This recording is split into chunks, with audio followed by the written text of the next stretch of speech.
Tuhan adalah gembalaku.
Tidak takut bahaya, sebab gadamu dan tongkatmu itulah yang menghibur aku.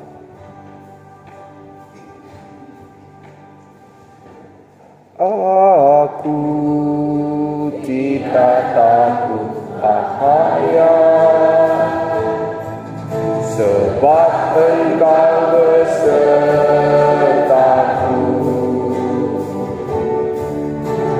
Gadamu dan tongkatmu itulah yang menghibur aku. Ia membimbingku ke air yang tenang. Ia menyegarkan jiwaku. Ia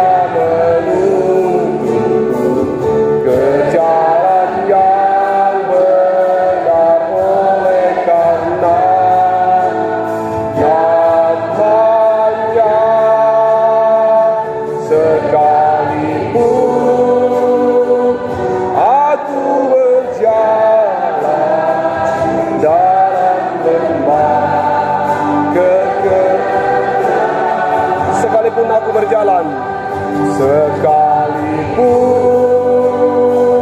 aku berjalan dalam lembah kegelapan.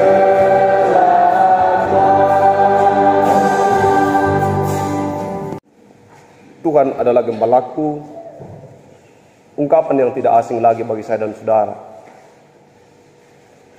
Dulu dalam tradisi Yahudi, seorang gembala akan mengambil sebuah sikap ekstrim, yaitu mematahkan kaki seekor domba yang tidak setia. Jadi kalau kita melihat biasanya di gambar-gambar itu ada gambar gembala menggendong domba. Katanya menurut tradisi yang tercatat bahwa ada sebuah kebiasaan gembala mematahkan kaki domba yang tidak taat, yang tidak setia. Dia sengaja dipelintir, dipatahkan supaya kemudian dirawat dengan baik. Dia digendong kemanapun gembala itu pergi. Sehingga memang pada saat pertama ketika domba itu dipatahkan, dia sangat kesakitan dan pasti kalau dia bisa bicara, dia pasti berkata, "Tuan, ini sangat kurang ajar." Tetapi dalam proses penyembuhan selama berbulan-bulan itu, gembala memberi perhatian khusus secara spesial kepada domba itu. dia digendong, dirawat, diberi minum secara khusus, diberi makan secara khusus. Dia tidak bekerja apa-apa, tapi dia kemudian kenyang bersama dengan yang lain. Bahkan mungkin mendapat porsi yang lebih dari yang lain. Awalnya sakit dan awalnya marah. Tapi sesudah kemudian dia sembuh, dia merasakan bahwa dialah domba terspesial dari seluruh domba yang ada. Dari rasa sakit berbulan-bulan itu membentuk karakternya mencintai gembalanya. Dari patah yang dia alami itu, dia kemudian mendapat kesempatan merasakan bagaimana sikap seorang gembala yang baik itu. Sesudah peristiwa itu, saudara-saudara yang dikasihi Tuhan, domba itu biasanya berubah menjadi domba yang paling setia di antara semua domba. Biasanya kemudian sesudah dia dipatahkan, dia kemudian menjadi domba yang paling terdepan dalam menuntun seluruh domba-domba yang lain. Kenapa? Karena dia adalah domba yang sudah pernah merasakan betapa tuannya itu, betapa gembalanya itu baik. Tuhan adalah gembalaku yang baik. Sehingga pada saat air lagi tidak tenang, pada saat kita berjalan dalam lembah kekelaman, begitu banyak masalah datang, mungkin kita berkata, mana gembala yang baik? Di mana air yang tenang itu? Di mana dia hendak membaringkan saya? Di mana rumput hijau itu? Sering dalam keadaan seperti itu, kita mengambil sikap seperti domba yang nakal tadi.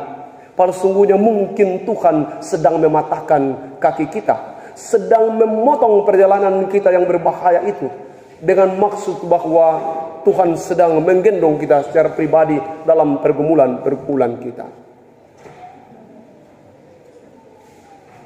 Mazmur 51 kalau kita membaca lanjutan Mazmur ini berkata tentang, biarlah aku mendengar kegirangan dan sukacita, biarlah tulang yang kau remukkan bersorak-sorai. Artinya bahwa Daud sendiri memahami bahwa proses sulit yang dia alami itu kemudian akhirnya membentuk karakternya menjadi pribadi yang tangguh.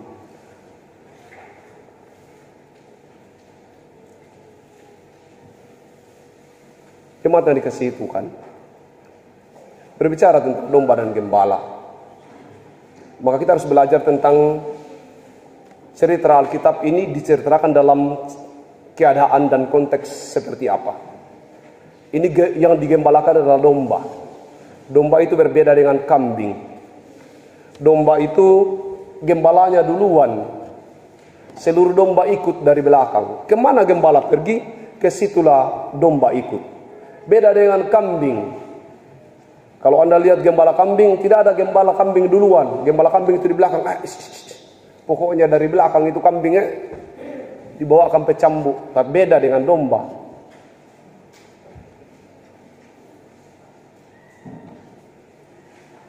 Gembala yang baik, suaranya diketahui oleh dombanya. Tapi tidak berakhir di situ. Domba yang baik mengenal suara gembalanya. Gembala yang baik mengenal dombanya, dan domba yang baik mengenal gembalanya. Pertanyaan berikutnya terlalu lazim kalau kita bicara tentang bagaimana cerita gembala itu. Yang mau ceritakan di gembala, Tuhan adalah gembalaku, adalah beberapa cerita seperti ini. Ini tentang gembala dan domba. Apa reaksi gembala ketika domba mati? Pertanyaan baru untuk kita renungkan. Jangan kita hanya menceritakan, merenungkan bahwa apa yang terjadi, bahwa gembala membawa kepada rumput yang hijau, mencari air dan seterusnya, dan kemudian gembala menjaga dengan gara dan tongkat supaya terhindar dari bahaya. Apa yang terjadi kalau domba mati? Apa yang gembala buat?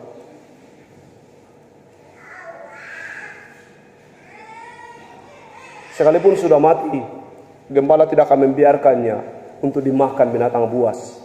Gembala akan melakukan sebuah tugas mengkremasi dan menempatkan dia di tempat dan memberi tanda pada tempat-tempat di mana domba itu dikuburkan.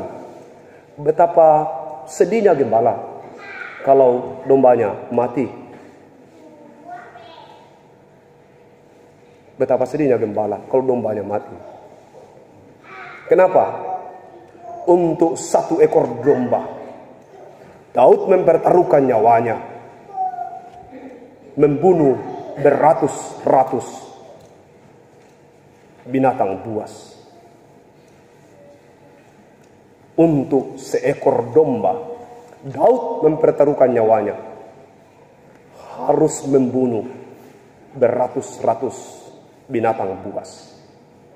Kalau dipikir berapa satu ekor domba, izinkan harimau, izinkan singa untuk memakannya. Saya sudah kenyang, silakan pergi. Kenapa harus mempertaruhkan nyawa untuk itu? Tapi betapa tanggung jawab seorang gembala. Pertanyaan berikutnya, apa yang terjadi kalau gembala mati? Domba bikin apa?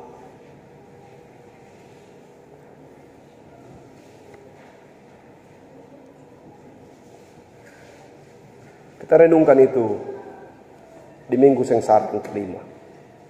Kalau domba mati, gembala sedih, dan gembala turun untuk mengkremasi dan memakamkannya atau menguburkannya secara layak.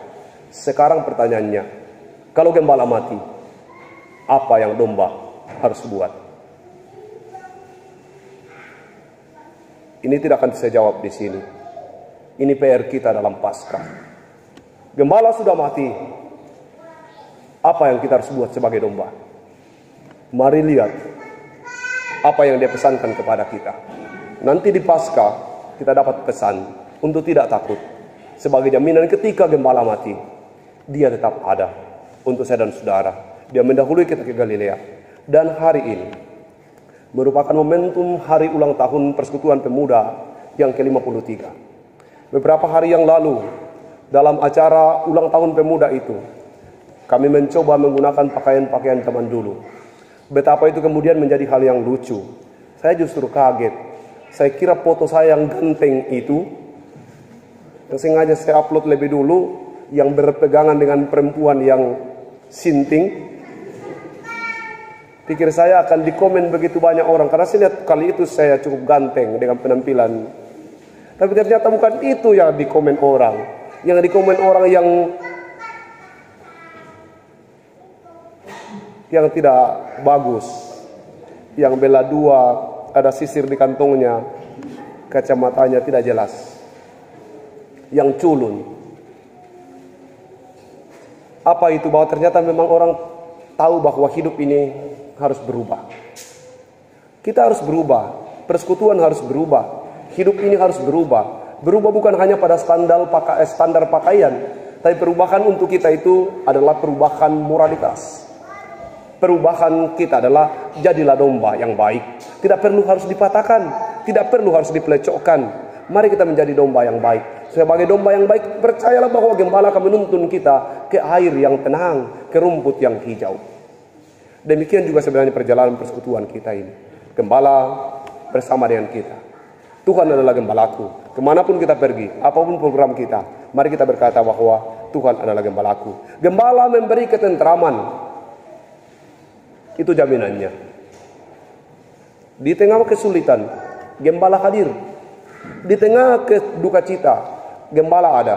Di saat kita bersuka cita bersama dengan gembala. Kita bersuka cita, kita bergembira, kita melakukan segala kegiatan bersama dengan gembala. Dia adalah gembala yang setia. Dia adalah Alfa dan Omega. Dia adalah Yesus Kristus. Gembala ada dalam segala situasi. Selamat menikmati pengorbanan gembala untuk saya dan saudara. Dia mati dalam upaya mencari domba. Satu domba. Dan dia sudah menemukannya. Domba itu adalah saudara. Dia mati untuk mencari satu domba.